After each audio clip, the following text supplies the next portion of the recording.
Hello beautiful soul! Welcome back to my channel. This is my channel from Japan, Kabayan Scorpio. This reading is for you. Tingnan natin iyong full moon, January 2025. Marami tayong baraha ngayon. Kaya umpisa na natin. Ito. Tabi natin itong ano. Kay Scorpio. Ay, mahulog. Mahulog. Okay, kay Scorpio. Sorceress. Tama ba ako? Sinabi ito, you are the magical person who can manifest your clear intention into a reality. Yan. Magaling ka mag-manifest kasi nagkakatotoo siya, no? Yan. O, di ba, handito rin, no? Manifesting. O, di ba, may spiritual works pa, o. O, di ba, magaling ka mag-manifest as in. Kasi it happened. Nangyari siya. In a good way, pero kapag masama yung minanifest mo, sa'yo babalik yun. No, ingat ka. Congrats. Look at this. Yes, andito ang iyong happiness. Iba sa inyo is maaring there's a luck, no? Andito ka na sa iyong lucky this time. Maaring iba sa inyo is may mga matatanggap na kayo na mga mana, may mga darating na pera sa inyo, may mga jackpot or may mga winning, no? The luck is in your side. May mga magkakaroon ng mga growth, ganyan. When it comes to health, it's good health. Sa business, it's good, ganyan. May mga sitwasyon na maaring malakpasan nyo, no? May mga sitwasyon na maaring may mahahabaan na extension. Kumbaga di sa positivity happen sa buhay mo, no? Sa nakita ko dito, yan, may mga positive happen sa buhay mo, jackpot, abundance, may mga extension. Ako na nakikita sa'yo. Congrats, no? Kasi, di ba, investment. Baka iba sa inyo is unti-unting lumalaki na yung inyong investment in life. Yan. Baka marami na kayong naiipon, nag-uumpisa na kayo sa inyong mga bagong trabaho, bagong pagkakakitaan, nandoon na kayo sa sitwasyon nyo, no? Kung nagkakaroon na ng mga bagong idea, no? Ang mga bagong inspiration to grow something, or lalo na when it comes to stability nyo, no? Maganda dito na, invest your education and make some big plan. For the future, calculate risk but save something to fall back on. Yan, di ba? Try to invest more to yourself. Kailangan mo rin kasi mag-ipon ng pera, no? Yan, kasi isa yun sa makakatulong sa'yo. Kumbaga, this time is may mga lucky or there's a luck talaga na nasa tabi mo, wag mo pabayaan yun. Kasi maaring iyon is isa yun sa maging ma-feel sa'yo, no? Sa nakatukoy, ito, di ba? We have the unfulfilled, di ba? Kumbaga, maaring iba dito is mag-aasam pa ng more sa nakikita ko dito, no? Pero you have a money skill, oh, di ba? Iba sa inyo is investor, mahilig mag-invest, ganyan. Malaki man o maliit yung investment niyo, Kumaga, magaling kayo, you have an idea. You have an idea sa mga bagay when it comes to growth, when it comes to money, ganyan. Kumaga, magaling kayo makipag-negotiate kasi, no? Sa nakita ko ito, magaling kayo makipag-boka-boka, ganyan. Magaling kayo makipag-kasundo, ganyan. Kumaga, you have an ability. Mataas yung IQ nyo, ganyan. No, ano mo yun in a good way kasi kapag ginamit mo yun in a good way, may darating sa'yo talaga na ganyan. Na growth talaga. Yan. There's a growth, achievement, abundance, iba dito extension, iba dito may mga tutulungan ata kayo, no? Yung iba naman dito is parating yung isang bagay sa buhay mo na higit pa sa inaasahan mo. Darating yun. Kumaga hindi mo inakala na ganun pala magiging, halimbawa, meron ka nakipag-negotiate ka, hindi mo in-expect na parang wala kasi sa kanya na hindi siya interesado, maaling maging interesado siya. Ganon. O kaya, in-expect mo lang na yung, nagtitinda ka diba ng barbecue, in-expect mo lang na hanggang January lang, hanggang December lang yun na maging papatok. Pero, itong January, February, March, April, yan, medyo kahit papaano, may tuloy-tuloy siya. Yung mga ganun sitwasyon, no? Kakaroon ng growth. Siyempre, try nyo pa rin tumaya sa nakita ko dito. When it comes sa mga, in a good way, in a good way. Maaring may tumama sa inyo, no? Dala kasi in your side kasi, sa nakita ko dito.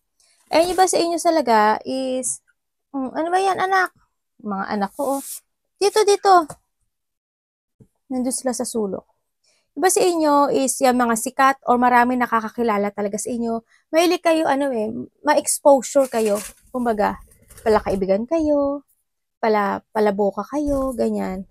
You have a reputation, no? Hindi talaga yung, self-made. Kumbaga, kayo na rin talaga yung personality niyo, yung part na yun, no? Andito rin yung mahilig ka rin mag-take a risk. Yan, taking a risk pays a value. Unfulfilled, ito yung the right career for you. Kung alam mo na this time is not, di ka good when it comes to your career sa iyong mga ginagawa, di ba?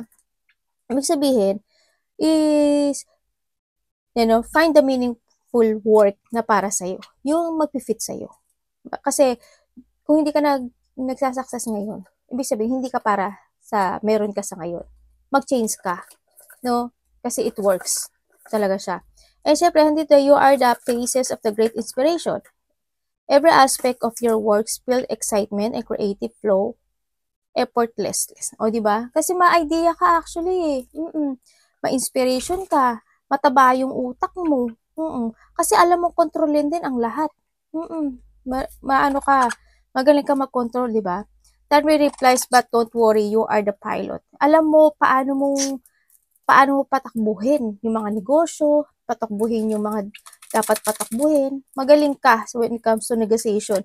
Oy, mga batang pamilit. Ano po yun? Ano po yun? Mami, nani mawali ko to singin. Sandali. Nagkagulo na ang mga anak ko. Aray ko. Sandali. Si mami to. Ano yan? Hinay-hinay lang mga anak.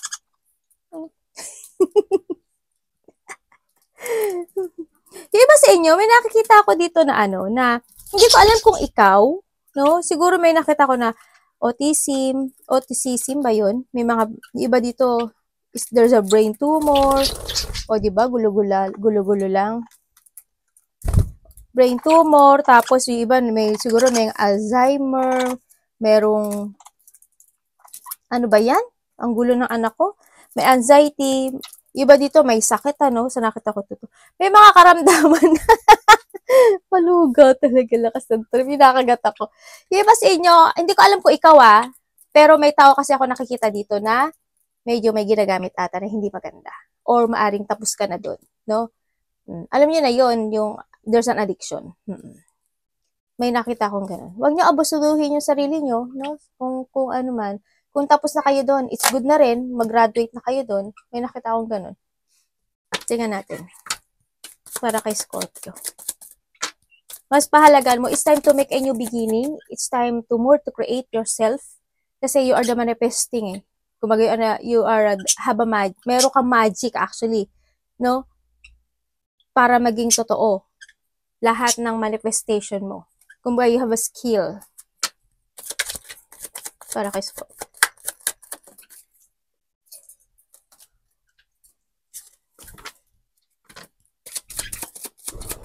Meron nga.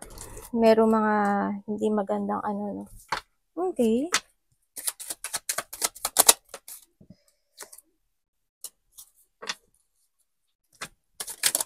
Ay.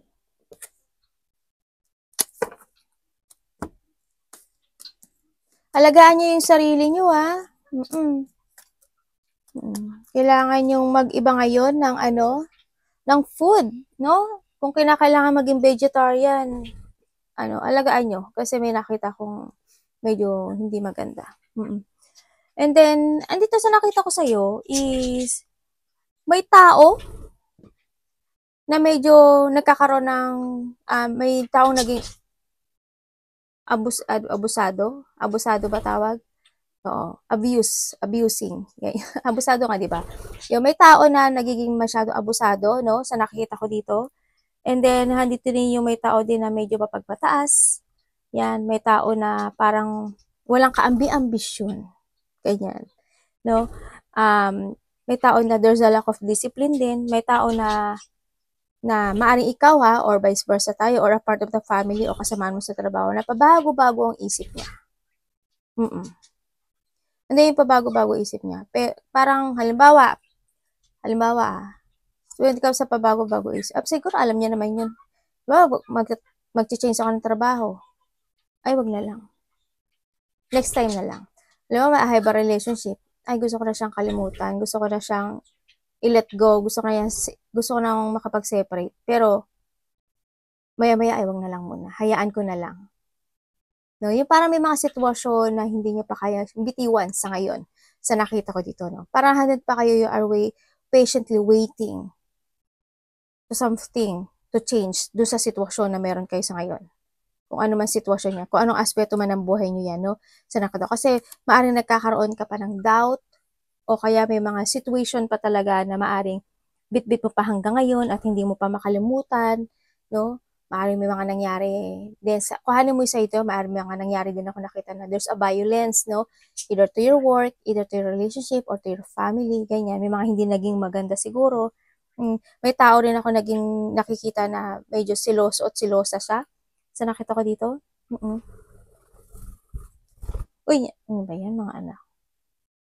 Yun ang nakikita ko dito. And then, nakikita ko naman, yung iba sa inyo is, yun nga, pabago-bago yung isip, either to move forward or hindi. No? Sa nakikita ko dito. And then also, you need to be aware also sa, when it comes to your money, no? Sa nakikita ko dito. Maging aware kayo sa money nyo. Tingnan ba natin. Kung totoo siya, may mga inaalala kayo ngayon. No, may mga inaalala kayo, medyo nakakaramdam ata kayo ng konting sadness, ano? There's a sadness, maaring may mga iba sa inyo, oo, may mga problema either to a family, to a money, to a father, relationship man yan, kung ano man yan, to a boss, no? Sa nakita ko dito, lalo sa mga magulang, sa asawa mo, ganyan. Kung sa businessman, no, meron din. No, nagkakaroon ng mga pag-aalala, or you're feeling alone, or you're feeling na parang hindi ka masaya kung nasaan ka ngayon. Kasi there's a sadness ako nakikita sa'yo. It's more on painful ako nakikita dito. Pero pinipilit mong maging matatag dito sa sitwasyon na to, no? Pinipilit mong tumayo kahit na nagkakaroon ng problema sa buhay mo. Lalo na it comes sa iba sa inyo siguro, to a family, to a money, to a health, no? And also, yun nga, money. May mga sitwasyon ako na nakikita na siguro hanggang ngayon is hindi mo pa siya kaya i-accept, no? Because of the sadness. Maaaring nagkaroon ng mga rejection, maaaring may mga hardship na nangyayari sa buhay mo. Minsan, nahadun ka sa sitwasyon mo na may mga gusto kang desisyonan sa buhay mo na maaring you want to chase your dream and you want to move on and you want to put your effort dito sa sitwasyon na to, pero pagod ka na, pero nahadin ko, you need to give an effort and hard work din, no? Gumagawag mo rin, if ever na ko ano man ito, relationship or anumang situation, kailangan mong bigyan ng effort, no? Bigyan mo ng hard work. Gumagawag kang manghinayang. Huwag kang manghinayang na mawala o sa loss na yon sa nakita ko dito. You need to decide. This time is, kailangan mo, baka nga iba dito nakapag-desisyon na, no? Maaaring iba dito nakapag-decide na to move on, no? Sa panibago. Maaaring makaka-receive din kayong ng isang advice from someone sa nakita ko dito. Iba sa inyo, maybe you have a travel o yung mga lakad kayo sa nakita ko dito. Maaaring nagkaroon talaga ng problema when it comes to a family, to a relationship, no? Maaaring may nakikita rin ako dito. Kuhanin mo lang irespeto natin kung sino energy to. May nakita rin ako dito na maaring nagiging sakim when it comes to money or inheritance, ganyan. Ang ako nakikita. O kaya naman, nandito rin yung nakikita ko na maaaring may tao dito na nandito yung pagkikimkim na kanila mga nararamdaman na pain, no? Sa nakita ko, parang pinapakita nyo lang na matatag kayo, pero deep inside, may mga inaalala kayo, no? Maaari nagkakaroon din kayo ng migraine, marami kayo napapanaginipan, o nagkakaroon kayo ng insomnia, no? Hindi gaano nakapagtulog. May mga part pa ng buhay mo na hanggang ngayon, hindi mo pa siya makalimutan, no? Pero we have the Ace of Swords na rin naman, sa nakita ko dito, there's a new beginning. Ano ba to? May new beginning naman sa'yo sa nakita ko dito. Bakit ganito yung card mo? Ang gulo. Hindi. Ano lang siya. Ayan o. Parang bali-baliktad. Anong nangyari dito sa card na to? There's a new beginning. Ako nakikita sa'yo, no? Maaring may mga new idea. Like kanina, di ba? May mga new idea ka na gusto mo i-pursue this time, no? May mga gagawin ka ata na bago. Mga project, bagong idea how to grow your money. Ganyan. Puro yan, di ba? Puro aces.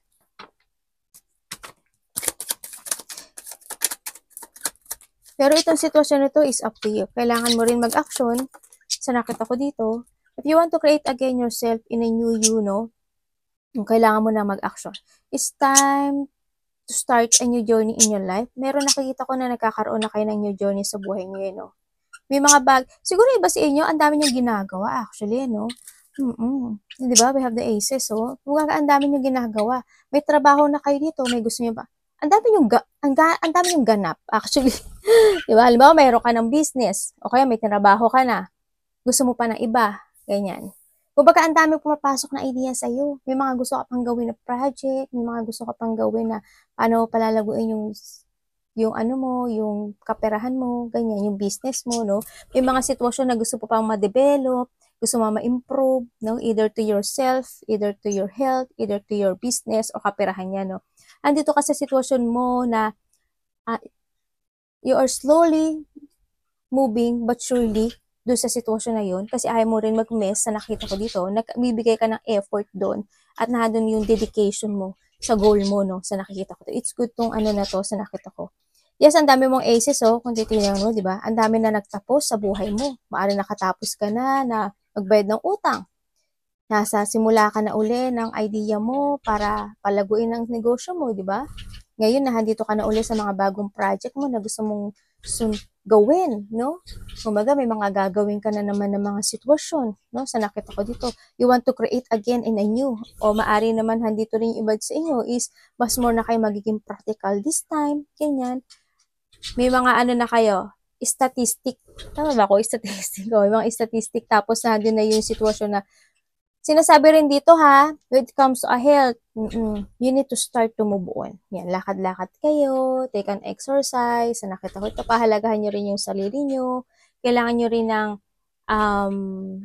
rin mag-focus to your health, sa nakita ko dito, take it action lang din. And be grounded, sa nakikita ko sa'yo dito, no? Medyo hope, huwag kayong magdalawang isip sa mga gusto nyong gawin sa buhay nyo this time. Kasi nakita ko naman na it works. There's a victory and success ako nakikita ko. Anong mga project na gusto nyo i-pursue o mga idea na gusto nyo i-pursue? Saan na yun? May nag-reading. No? Na gusto nyo i-pursue, i-pursue nyo. No? Sa nakita ko dito. Kasi marami kang aces. Ibig sabihin, magwawag ito, no? Sa nakita ko dito. Yes, may mga bagong gagawin ka this time. May mga nalakpasan ka na baitang ng iyong mundo, ay ng iyong buhay. Mundo talaga, ate. Oo, na iyong buhay. No? May tao na makipag-usap sa'yo, sa nakita ko dito, mas bata sa'yo. Maybe vice versa din, ganyan. Pero there's a communication.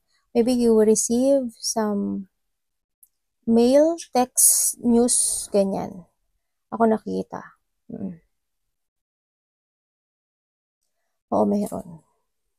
Maring pag-iisipan mo. Maraming plano ako na nakikita na naiisip mo this time, no? Medyo magulo nga lang iisip mo. Kasi ang dami mong gustong gawin, actually, no? Tapang lang, lakas ang loob. Try to focus also. Basta focusan niyo yung health nyo. Kasi palagi ko nakikita si health. Palagi ko nakikita. No? Alagaan niyo yung health nyo this time.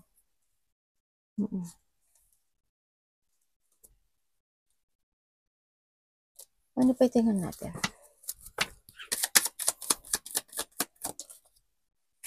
O, diba we have the 9 of Pentacles.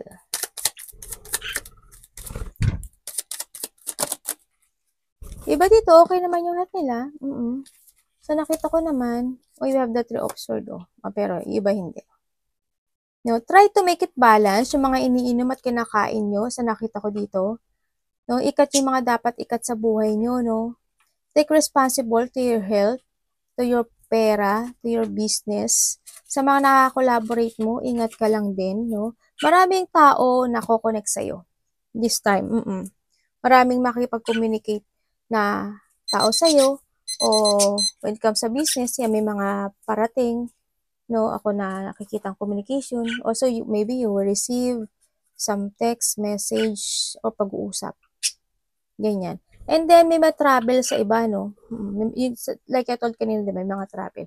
Ingat kayo talaga. Huwag kayo mag-focus sa mga painful situation. No? Kung may mga nagtapos na, maaaring nagkaroon na nga ng separation, o nakakaramdam ka lang talaga ng depression, o may mga inaalala ka lang. May mga disappointment, ako na nakikita sa'yo na maaaring makakausap mo o makipag-usap sa'yo, ganyan. May mga intense sa iba, maaaring tapos na sa iba at sa iba naman yung mangyayari pa lang.